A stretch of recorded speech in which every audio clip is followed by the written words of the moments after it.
ஹர ஹர சங்கர ஜய ஜய சங்கர ஹர ஹர சங்கர ஜய ஜய சங்கர. காஞ்சி பெரியவரை தரிசித்து சென்னை திரும்பிய அந்த ஓவியர் வீடு வந்தார். சாய்வு நாற்காலியில் சோர்வோடு அமர்ந்தார். அவர் மனைவி ஆவலோடு கேட்டாள், பெரியவாளை தரிசனம் செஞ்சேலா?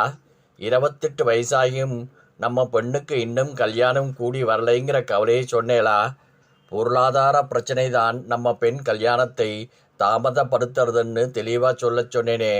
பெரியவார் ஆசீர்வாதம் பண்ணினா போதும், நம்ம பெண் கல்யாணம் சீக்கிரம் நடந்துவிடும். மனைவிக்கு எந்த பதிலும் சொல்லாமல் அவர் அமைதி காத்தார்.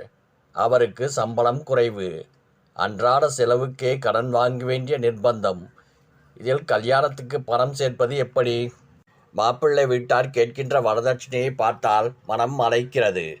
வரதட்சணை வாங்கக்கூடாது என்று பெரியவர் வாயோயாமல் சொன்னாலும் யார் கேட்கிறார்கள்? ஓவியர் பெருமூச்சுடன், நான் தரிசனம் பண்ண வரிசையிலே நின்னேன். எக்கச்சக்க கூட்டம். அவர் அருகே நான் வந்தப்போ என்னால் எதுவுமே பேச முடியலே. அவர் திருமுகத்தையே பார்த்தபடி மனசிலே நம் பிரார்த்தனையை நினைச்சு பிரார்த்தனை பண்ணினேன். வாய் திறந்து சொல்லத்தான் நினைச்சேன்.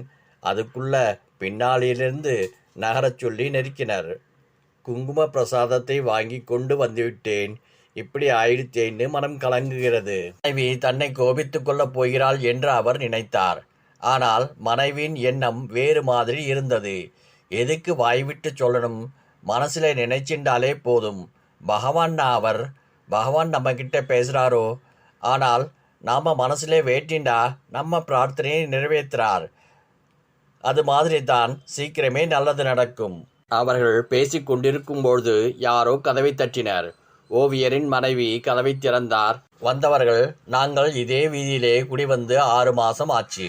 எங்கள் பையன் தினமும் உங்கள் பெண் போகிறப்போ வர்றப்போ பார்த்திருக்கான்.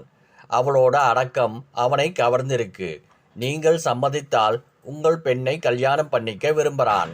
அவன் வரதட்சணை வாங்காமல் கல்யாணம் பண்ணிக்கிறதுன்னு உறுதியாக இருக்கான்.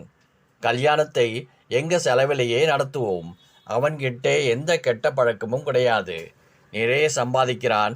தான் நினைச்ச மாதிரி பெண் தனக்கு மனைவியாக அமைஞ்சா அவன் நம்புகிற ஒரே தெய்வமான பெரியவர்கிட்ட தம்பதி சமேதராக ஆசீர்வாதம் வாங்கணும்னு மட்டும் சொல்கிறான். அவர் பேசிண்டே போனார்.